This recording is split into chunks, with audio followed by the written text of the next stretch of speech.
I've been asked to give you a brief economic update following the election. And as usual, there's some good things, there's some bad things, and we'll look at the outlook as well. So what are some of the good things that are going on out there? Well, the share market's up. It's at 5-year highs. Means our super is picking up, and that will make some people quite happy. House prices have lifted. If you've got one, that's good. If you're trying to get into one, not so good. What we're seeing is a lot of people turning up to auctions and bidding prices of houses up.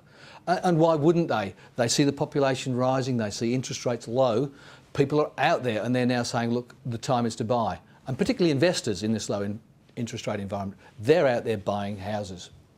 Consumer sentiment has picked up. Westpac do a survey and there are more optimists than pessimists out there. The same with business sentiment. It had sagged, believe me, for the past 2 years it had been sagging. But I think in anticipation of the election result, business sentiment is now stronger. We hope that lasts because they will then invest, they will then employ more people, and we'll have a virtuous cycle.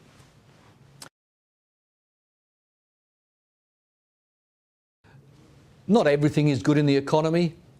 We're seeing rising unemployment around the nation.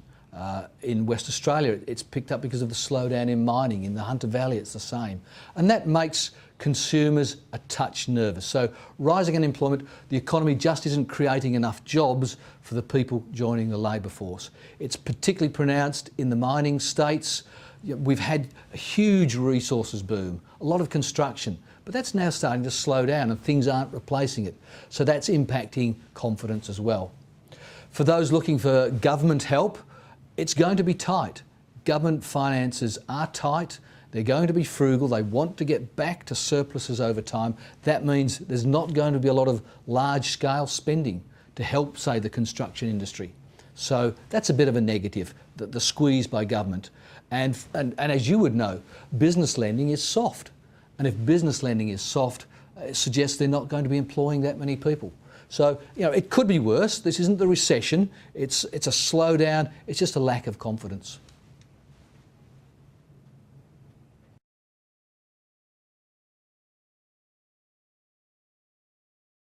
So what's the outlook?